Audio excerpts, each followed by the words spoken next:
143쪽 지장보살 이야기 해드리도록 할게요. 지장보살이 인도에서부터 이렇게 기원은 인도에서 가지고 있는데, 신앙이라고 하는 게 다 그래요. 흘러가면서 조금씩 바뀝니다. 사람들의 요청에 의해서. 그러니까 우리가 뭐 제사 지내고 이런 거는 옛날부터 계속 지금 같은 시기였냐? 아니, 그렇지 않아요. 그것도 계속 바뀌어가는 거고, 그 다음에 지금 우리가 사시불공 하는 것도 사실은 그거는 아마 티베트 불교 영향을 받아서, 그래서 뭐 만다라도 만들고 뭐 이렇게 하는 거죠. 그러니까 요건 만다라 선송 이렇게 해서 만다라 도량을 만들고 있잖아. 그래서 이런 것들이 시대에 따라서 이렇게 약간씩 변형들이 돼요. 마치 사람에 대한 평가가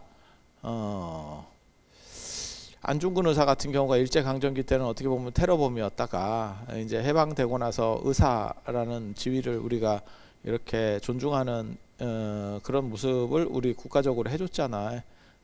그래서 그런 것처럼 시대에 따라서, 그러니까 사건이 크게 바뀌느냐? 아니, 그런 건 아닌데 그 평가가 바뀌어가는 거죠.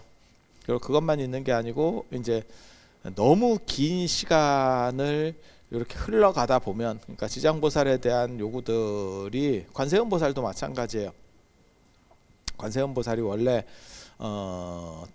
바다와 관련된 그러한 내용들이 있었기 때문에, 그래서 해양의 안전, 그 다음에 상업 뭐 이런 쪽하고 관련돼서 관세음보살은 발전하고, 지장보살 같은 경우는 땅과 관련해서 그러다 보니까 이제 사후세계, 안 그러면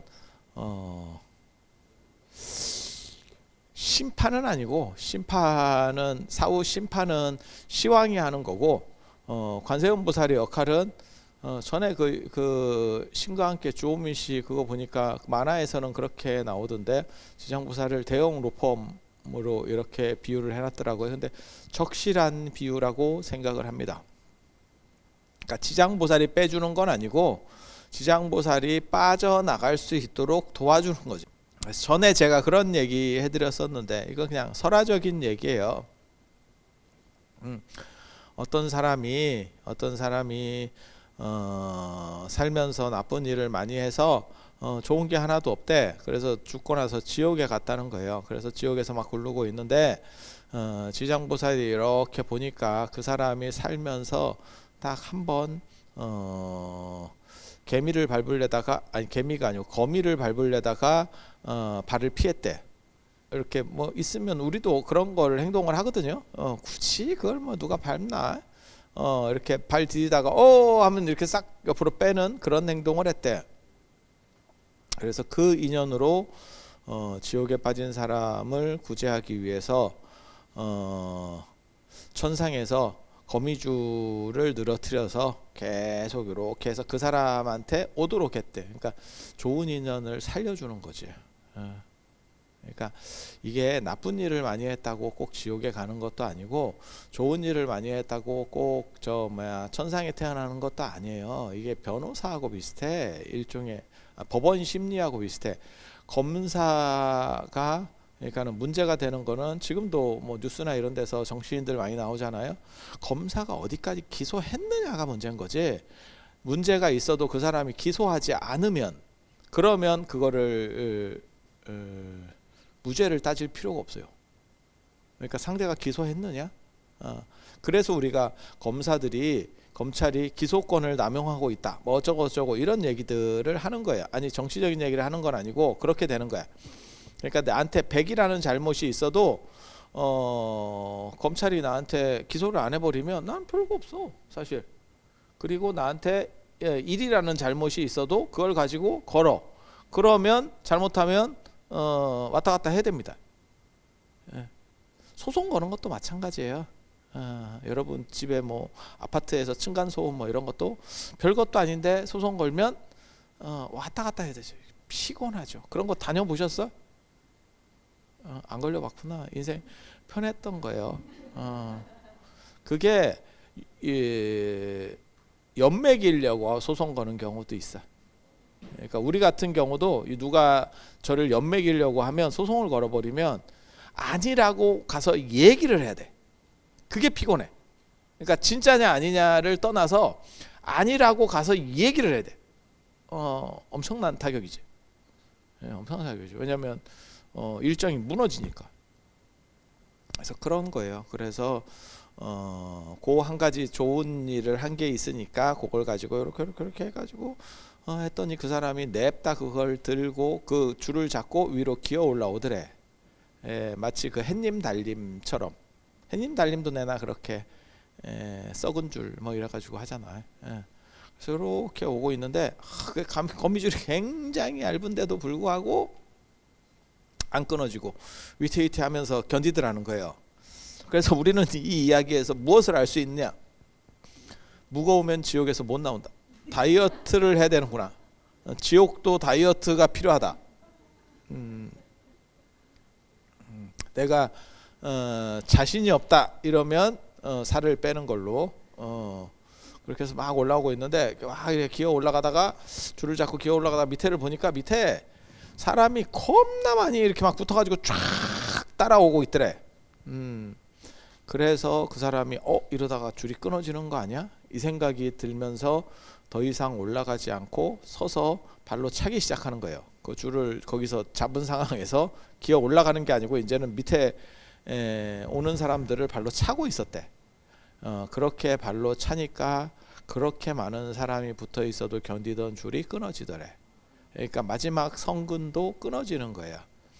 그래서 뭘 얘기하려고 하는 거냐면 지장보살이 백으로 빼주는 게 아니고 그 사람의 좋은 점은 북돋아주고 드러나도록 해주고 나쁜 점은 이렇게 눌러주고. 그러니까 시왕이 심판하는 거는 객관성을 가지고 심판을 하는 거고 변호사라고 생각하시면 돼요.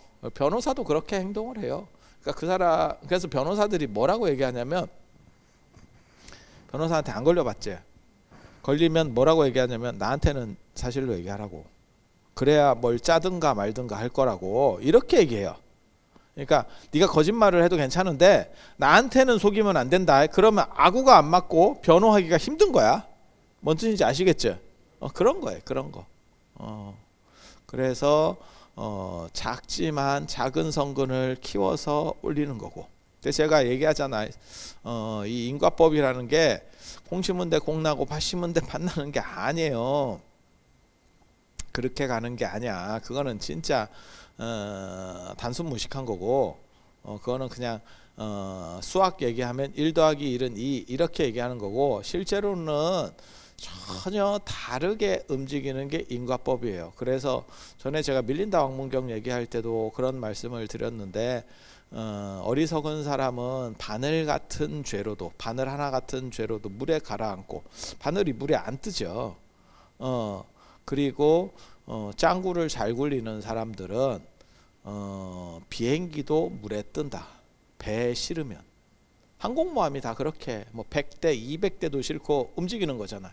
지금 뭐 아마 중동에도 그런 미국 항공모함이 몇 개가 가 있지 않을까? 그런 거예요. 그래서 동일 죄에 대해서 동일 심판이 내려가는 게 아니야. 이거 굉장히 중요해요. 그래서 그 부분을 잘 커버해낼 수 있느냐? 그래서 이게 지혜롭다라고 말해야 되는지 모르겠다.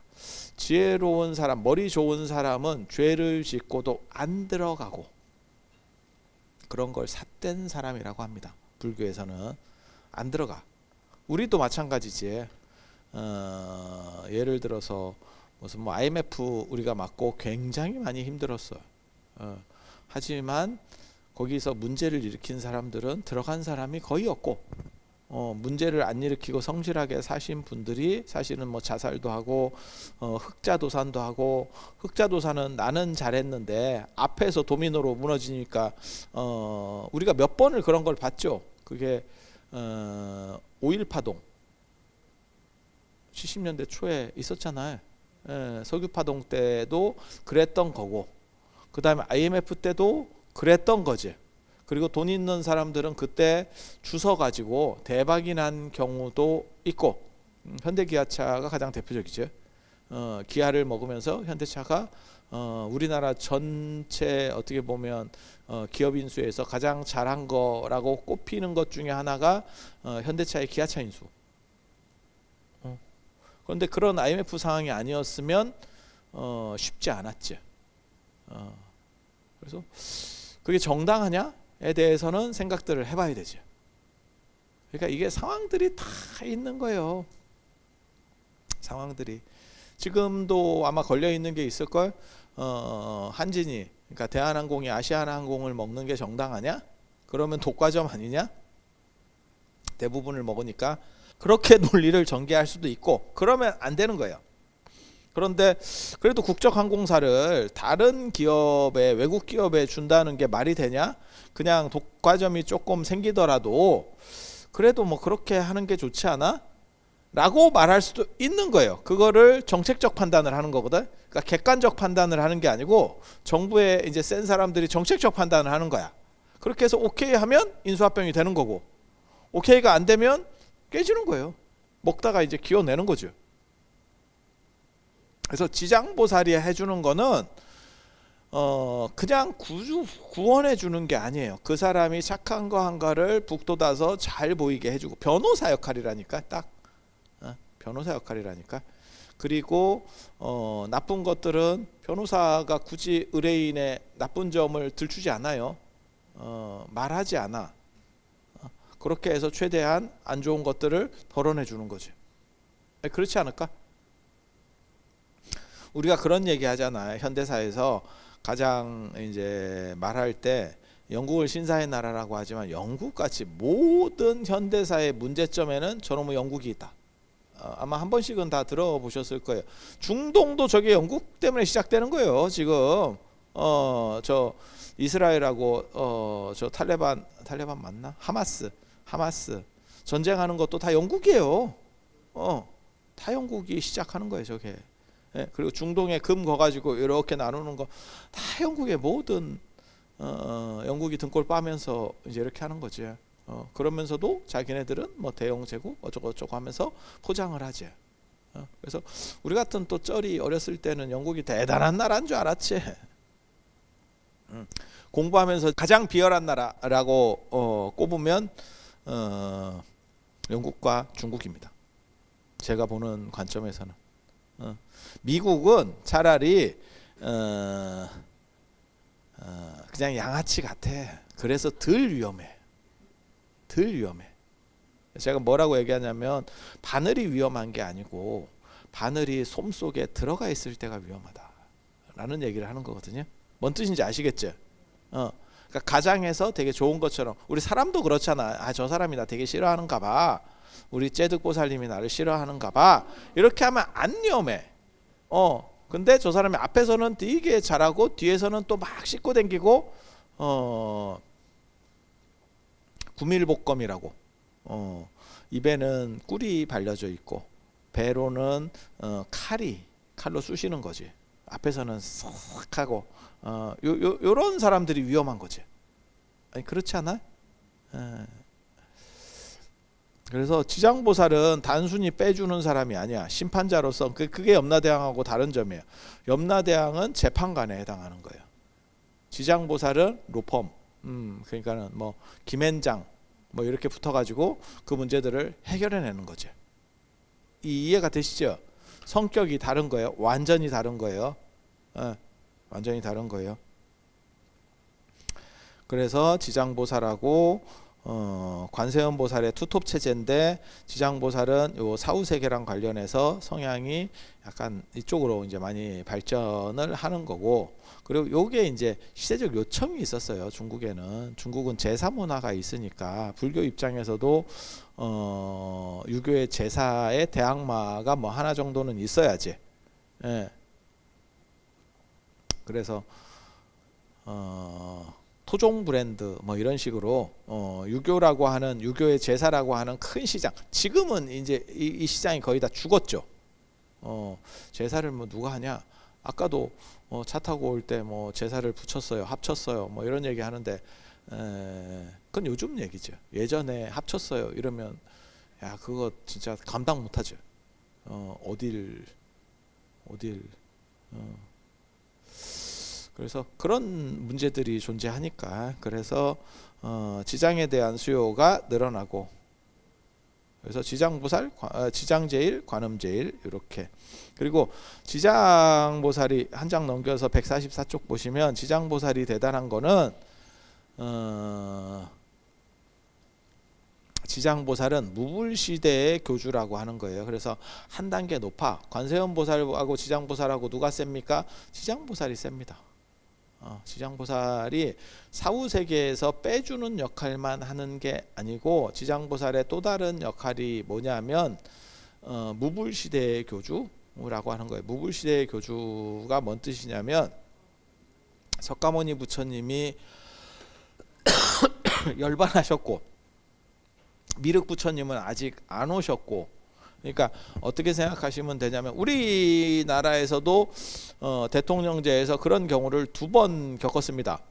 박정희 대통령이 서거하시고 그 다음에 그 중간에 갑자기 이제 최규하 대통령 직무대행 체제라는 게 있었죠. 대통령 되기 전에 최규하 대통령이 대통령 되기 전에 다 그 순서가 있습니다. 뭐 예를 들면 대통령이 어떻게 뭐 심장마비로 돌아가시면 유고 시에는 뭐 국무총리 안 그러면 뭐 국회의장 뭐 이렇게 서열들이 있어요. 그 사람이 그 직무 대행자가 돼요. 학교에서도 총장이 유고 시에는 뭐 교학처장이 하고 이게 다 있어. 그리고 정상적이면 이런 시스템은 작동하지 않습니다. 하지만 세워는 놔야지. 세상에는 별일이 다 있으니까. 그리고 우리가 박근혜 대통령 때 대통령이 탄핵되고 직무가 정지되면서 황교안 총리가 직무대행을 하셨죠. 직무대행이라고 하는 거는 의전으로는 국가 원수급의 의전을 받는 겁니다. 내가 대통령이냐? 아니 대통령은 아닌데 어떤 뜻인지 아시겠죠? 그렇게 무불시대의 교주라고 하는 건 뭐냐면 석가모니 부처님께서는 가셨고 미륵 부처님이 오시기 전까지 무불시대 부처님이 안 계셔. 유고 상황이야. 그때 짱은 누구냐? 난가? 난가? 그래서 지장보살에 대한 칭호가 우리는 그냥 지장보살 이러는데 중국에서는 지장왕보살, 지장왕보살 이렇게 하는 게 일반 보살들보다는 세다. 라는 뜻도 있고 지장보살은 시왕이라고 하는 왕들을 거느린다. 왕들을 거느리는 보살이다. 판사를 로펌이 이길 수 있나? 시왕이 일종의 판사인데 그리고 판사 중에서 제일 센 판사를 여러분이 염라대왕 이렇게 생각하시면 되거든. 판사를 대형 로펌이 이겨?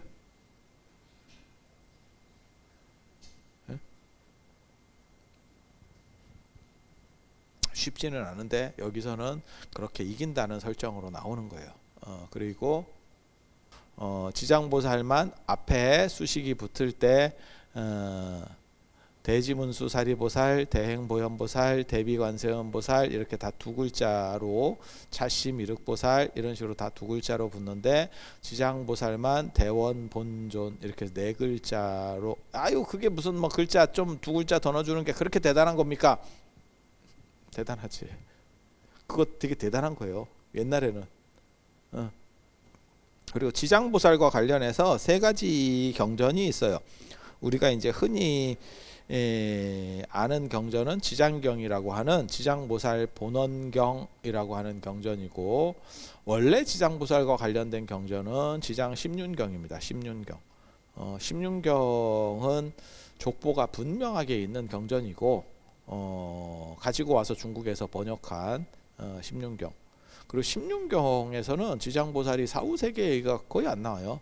그냥 현실에서 너네가 나에게 이거를 좀 뭐 쉽게 말해서 나한테 기도를 하고 하면 내가 현재적 문제를 해결해 줄게 라는 식으로 나와. 그래서 그게 원래 주특기였었나 라는 거를 알 수 있어요. 그런데 지장보살 본원경에 오면 이제 사후세계 쪽으로 영역을 넓힌 거지. 뭐하고 똑같은 거냐면, 그리고 대박이 났지. 삼성이 그냥 TV 만들고 뭐 이러다가 이건희 회장님께서 반도체다. 반도체다. 그래서 치킨 게임을 해서 기적 같은 일을 이루어냈지. 그 어떻게 보면 한국 경제사에서 획을 긋는 사건. 일본을 상대로 치킨 게임을 해서 일본을 날리고 한국이 승리한. 지금은 그게 가능한다는 생각을 할지 모르지만 사실 80년대, 90년대까지도 일본을 이긴다는 생각 자체가 거의 없었어요. 진짜 그런 얘기 하시는 분은 내가 알기로는 타노스님 외에는 없을걸. 한국이 뭘 어떻게 할 수 있어요. 야, 너무 차이 났었다니까. 미안한 얘긴데 지금하고는 완전히 다르지. 그 여러분들은 다 사셔서 아는 얘기잖아. 그러니까 지금 젊은 사람들이 일본하고 한번 해볼 만해요 라고 하는 거는 지금 얘기고, 여러분 어렸을 때 일본은 대단한 나라고 우리는 그냥 거의 땅끝이 비슷하게 떨어진 거나 주워 먹고 있고, 거의 꽃제비지. 전 국민의 꽃제비화. 이렇게 살고 있었지.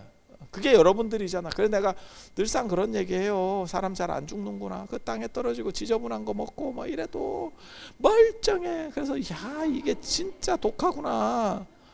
쉽게 안 가는구나. 이런 생각을 하죠. 근데 그때 일본을 상대로 치킨 게임을 해서 뭐 도시화나 이런 걸 다 날린 거예요. 야, 그 진짜 대단한 결정이지. 그리고 나서 삼성이 어떻게 보면 그게 주력 사업이지. 지금은 텔레비 만들고 뭐 이런 건 됐고, 그런 건 됐고, 이제 반도체가 주력 사업이. 그래서 맨 처음에 지장부살과 관련된 것도 심윤경이라고 하는 현세적인 부분이 주였었는데, 나중에는 이게 이렇게 확대되는 거예요. 영역을 넓혔는데 거기서 대박이 나는 거죠. 그게 지장부살 본원경이 과연 어디서 만들어졌느냐가 논란의 거리가 돼요. 중국에서 만든 거 아니야? 이렇게 주장하는 사람들도 상당히 많이 있어요. 저는 논문 썼을 때 호탄에서 만들어진 걸로, 호탄에서 만들어진 걸로, 실크로드 저 길, 그러니까 서역 쪽 호탄에서 만들어진 걸로 그렇게 논문들을 썼습니다. 그렇게 해서 중국에서 만드는 거하고 약간 달라요. 이게 그런 거를 잘 이렇게 떠보면 약간씩 달라. 중국에서 뭔 경전 같은 거를 만드는 경우들도 있어. 사실은 자기의 정당성을 주장하기 위해서 경전을 위조하는 경우들도 있거든요. 근데 그런 건 아니고 호탄 쪽에서 들어온 것 같아요. 그리고 또 하나가 뭐냐면 점찰선악 업보경. 점찰선악 업보경은 점치는 거예요. 그래서 주사위 같은 걸 만들어서, 제가 어렸을 때 또 좀 해봤죠. 뭐 대단한 게 있는가 싶어서 또 해봤죠. 그래서 그걸로 이렇게 수사위 같은 걸로 해가지고 그걸 보고 거기에 무슨 대목이 나와. 그러면 거기 맞춰서 참회를 하고. 그러니까 단순히 점을 봐서 이게 좋겠습니까? 나쁘겠습니까? 부채도사 이런 게 아니고 반성하는 거예요. 동아시아 점 문화의 가장 큰 특징 중에 하나가 뭐냐면 주역에 나오는 문화인데, 단순히 점을 쳐서 뭘 하겠다가 아니고 반성, 점을 통한 반성이라는 게 있어요. 그래서 요렇게 했을 때는 좀 반성을 해서 사람이 더 잘 될 수 있도록, 그래서 그게 점의 긍정적 효용이라고 하는 겁니다. 그러니까 점의 부정성이란 건 뭐냐면 그 점을 믿어서 진짜 그래요 라고 갔을 때 문제가 되는 거고, 안 좋게 나왔어. 그러니까 내가 더 노력을 해서 그걸 극복해야겠다 라고 하는 게 긍정적 효용입니다. 그러니까 동아시아 점의 가장 큰 특징은 안 맞으려고 하는 게 점의 속성이에요. 맞추려고 하는 게 점의 속성이 아니고, 맞출 거면 굳이 점 봐서 뭐하냐. 내가 쉽게 말해서 3일 뒤에 깨꼬닥해서 죽을 거야. 그거 내가 점 봐서 뭐 할 거야. 어차피 그 방법이 없잖아. 그런데 내가 점을 봤을 때 너 3일 뒤에 죽어 라고 하기 때문에 그러면 어떠한 일로 죽어? 그러면 그런 것들을 내가 조절을 하면서 살아가는 거죠. 그러니까 점은 틀리려고 보는 거지 맞으려고 보는 게 아니에요. 이게 점의 굉장히 아이러니예요. 그래서 점은 맞다라고 강조하는 사람들이 좀 이상한 사람입니다. 그게 뭐 100% 작동을 해요. 뭐 어쩌고 저쩌고. 그리고 그런 건 없습니다. 미안한 얘기인데 그런 건 존재하지 않아요.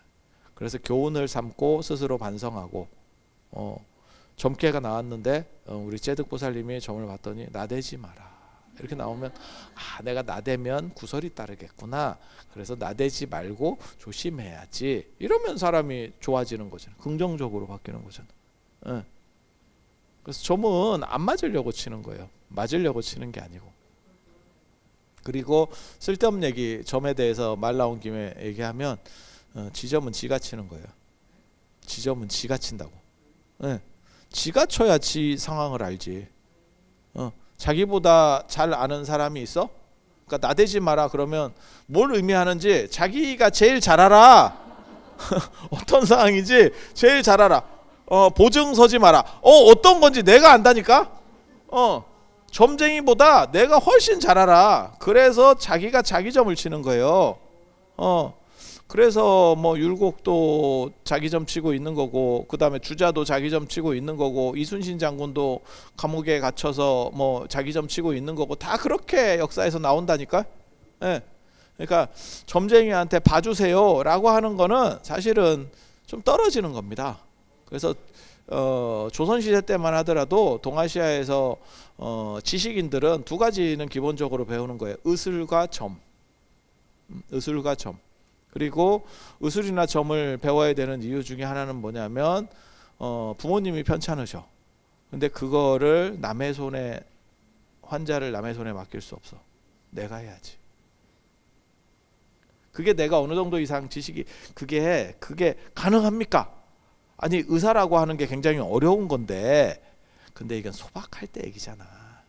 그래서 머리 좋은 사람이 중인 의사보다 유교 공부한 사람 중에서 머리가 되게 좋아. 금방 배운다. 뭔 뜻인지 아시겠죠? 게다가 동일 원리예요.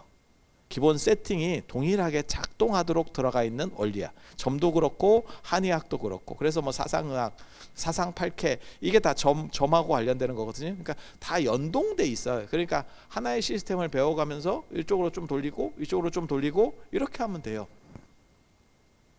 그래서 그 유명한 얘기 있잖아. 조선왕조실록에 보면 정조가 맨 마지막에 돌아가실 때 보면 어이랑 싸웁니다. 어이랑 박 터지게 싸웁니다.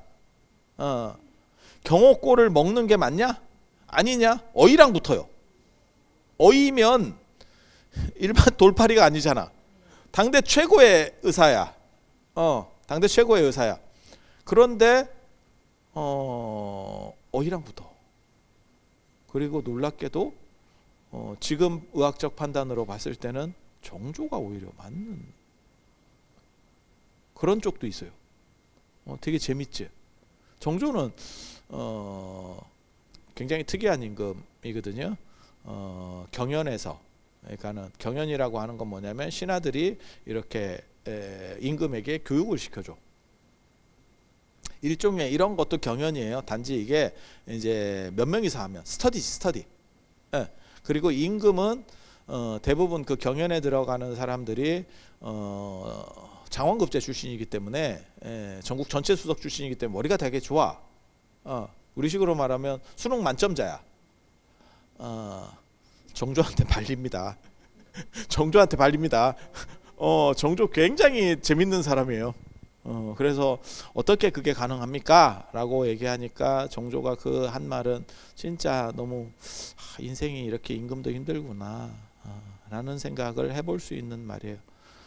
누가 나를 암살할까봐, 우리 아버지 돌아가시고 사람들이 나를 암살할까봐 내가 밤에도 불을 끄지 못하고 책을 읽으면서 계속 살았다. 물론 뭐 책상 앞에 오래 앉아 있는다고 공부가 되는 건 아니에요. 원래 머리도 좋았던 거야. 그리고 무술 실력도 아주 뛰어나. 그건 자기 아버지를 닮은 것 같아. 그래서 활 쏘는 거 보면 뭐 100번을 쐈다는 등 200번을 쐈다는 등 그게 일반 사람 체력보다 훨씬 강력한 겁니다. 그래서 정조는 아무튼 굉장히 재밌는 캐릭터고, 일반 사람들 입장에서는 사실은 보통 그 정도 급은 못 이기지. 어이를 어떻게 이기겠어. 어느 정도 공부해서. 그것도 기술직인데 그게. 그건 임상하고도 관련이 되는 거고 많이 겪어봐야 되는 거잖아. 그래서 정조 같은 경우는 특이한 거고, 근데 실제로 유생들은 다 의술을 어느 정도 이상 합니다. 그래서 제가 전에도 그런 말씀을 드렸는데, 조선시대 때 가장 영향력을 많이 미친 의서는 허준의 동의보감이 아니고 다산의 단방신편이다. 그 요약본. 허준의 동의보감은 책이 좋아. 너무 많아. 그걸 볼 수가 없어. 뭔 뜻인지 아시겠어요? 예. 여러분도 마찬가지잖아. 여러분도 뭘 알고 싶으면 네이버 같은 걸 찾아보잖아. 네이버가 전문 지식이냐? 아니, 그거는 아닌데 우리에게 필요한 정도가 그거지. 내가 지금 네이버 찾아서 논문 쓸 건 아니잖아. 뭔 뜻인지 아시겠죠? 그 정도 수준의 지식을 쉽게 접근할 수 있도록 해주는 거죠. 예. 그게 더 효과적인 거예요. 그래서 이 점 보는 책이 단순히 점을 보는 게 아니고 그게 자신을 반성하고 되돌아보는 그런 의미로서의 점이에요. 그리고 요렇게 해서 우리나라에서 요 점찰선하고 업보경을 유행시켰던 사람이 원광법사, 세소고개 다 들어보셨죠? 화랑도 뭐 이런 거 할 때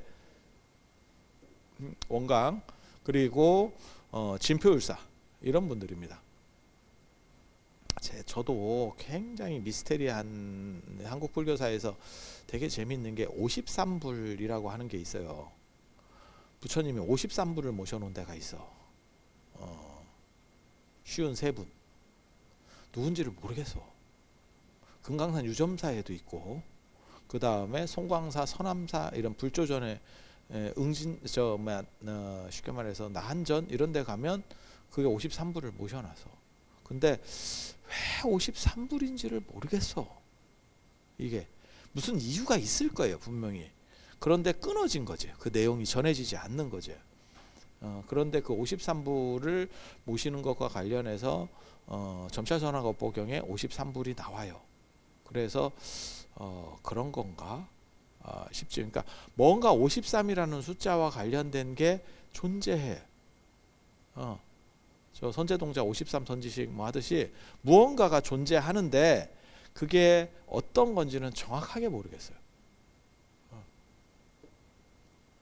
점찰선하고 업보경 이야기. 그래서 점을 봐서 스스로를 노력하고 교훈을 삼는다더라 라고 하는 거고, 145쪽에 보면 밑에 보면 10대왕 이야기가 나옵니다. 시왕, 시왕, 10왕 아니고요, 그냥 시왕, 시왕. 10방 아니고요, 사방 팔방 할 때 10방 아니고요, 시방, 시방, 시방. 그렇게 해서 제1전의 진광대왕, 제2전의 초광대왕, 이게 7일씩 이렇게 끊어지는 거예요. 제3전의 송제대왕, 제4전의 오간대왕, 제5전의 염라대왕, 제6전의 변성대왕, 태산대왕, 평등대왕, 도시대왕, 전륜대왕, 오도전륜대왕. 그렇게 해서 요 시방 얘기하면 조금 길어지는데,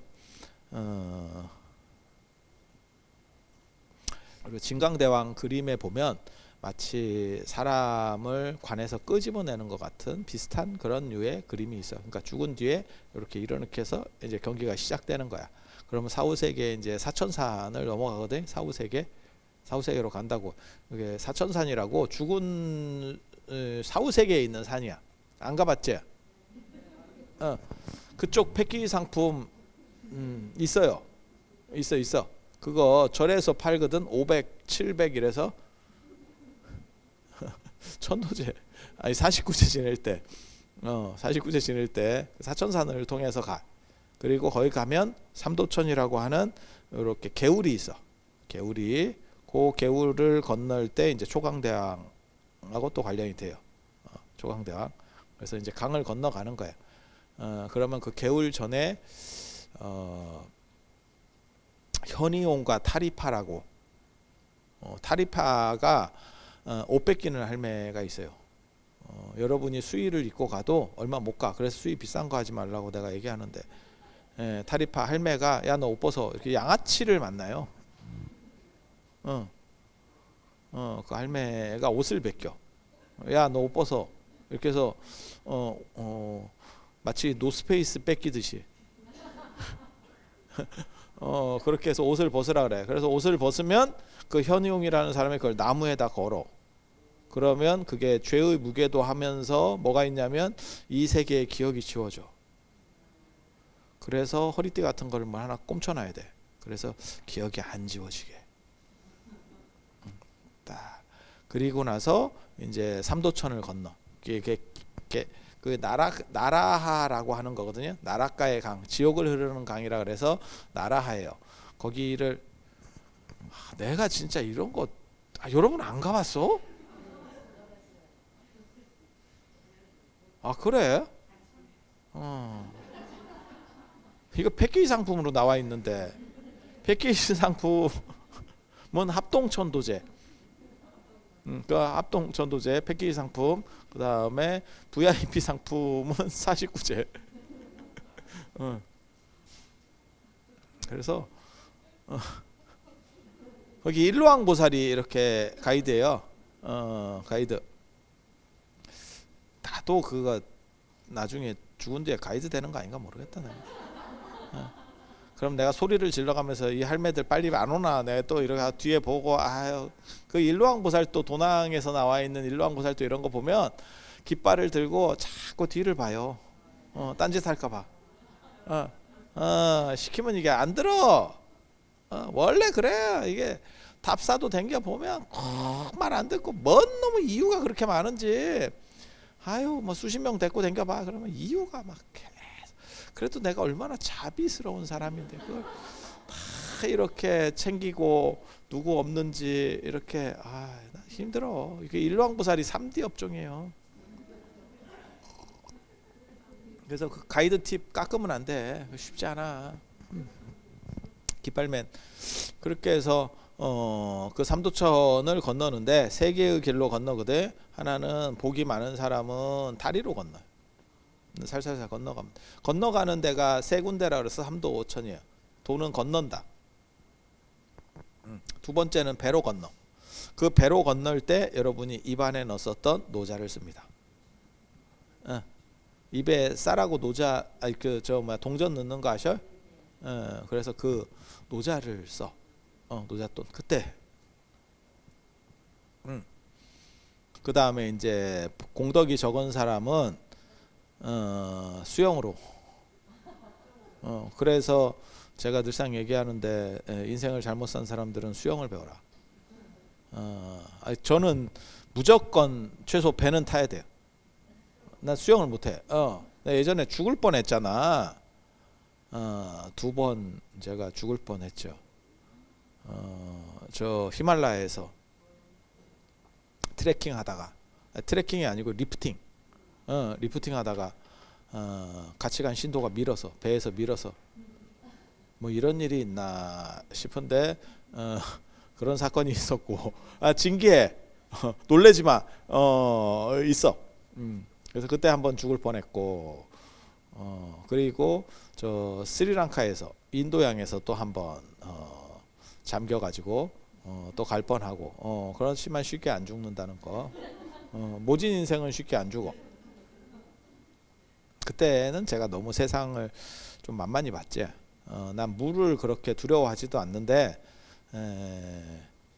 근데 그거는 진짜 재밌는 경험이었어요. 나는 내가 키가 있으니까 걸어가면 된다고 생각했거든. 진격의 거인처럼. 가슴 정도 오면 못 걸어요. 다리가 떠. 다리 떠. 못 걸어. 이 정도 되면 못 걸어. 다리가 뜨면 끝입니다. 다리 뜨면 끝입니다. 그게 안 돼. 그리고 바다는 더 잘 뜨더라. 그래서 초강대왕에서 이제 이렇게 건너오고 그 다음에 송제대왕, 오관대왕은 5형의 주제자, 5가지 형. 태장도유상가? 몰라. 5형의 주제자. 나 이거 옛날에 제가 논문 쓸 때, 박사 논문 쓸 때 이거 다 정리했었는데 이게 출전이 누구고 어떤 거고 이런 성격 다 했는데 또 까먹었네. 그러면 네가 좀 수업 들어오기 전에 찾아서 오면 되지 않느냐? 귀찮아. 내 책 사. 지장보살 또 책 사. 그리고 염라대왕. 염라대왕 어떻게 보면 이 대왕 중에서 가장 유명한 대왕 쌍세라고 두 명이 한꺼번에 태어났대. 야마야미. 그래서 인류 시조 신화에 보면 언제나 이게 남매 이야기들이 많이 나와요. 왜 한 명만 만들었다 이러면 종족이 생길 수가 없잖아. 그죠?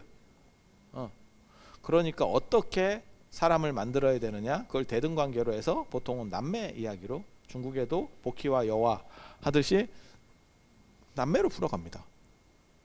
기독교는 굉장히 특이한 거고, 그래서 아담의 갈비뼈로 만들었다.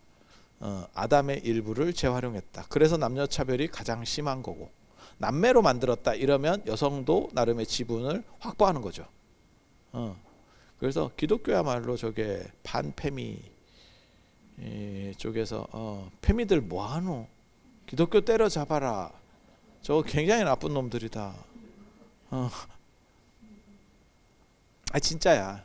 그거를 처음에 만들 때 따로따로 만들었어요 라고 하면 거기에 여성에게도 신성이 있는데, 따로따로 만드는 게 아니고 아담을 만들고 그것의 일부를 가지고 만들었기 때문에 여성은 남성에게 종속된다라고. 그래서 제가 전에 그런 말씀 드렸었는데, 지금도 서양에서는 결혼하면 남자의 성씨를 가지게 된다. 성을 바꿔버리죠. 우리는 남녀차별이 아무리 심하더라도 성은 안 바꿉니다. 근데 걔네는 성을 바꿔버리죠.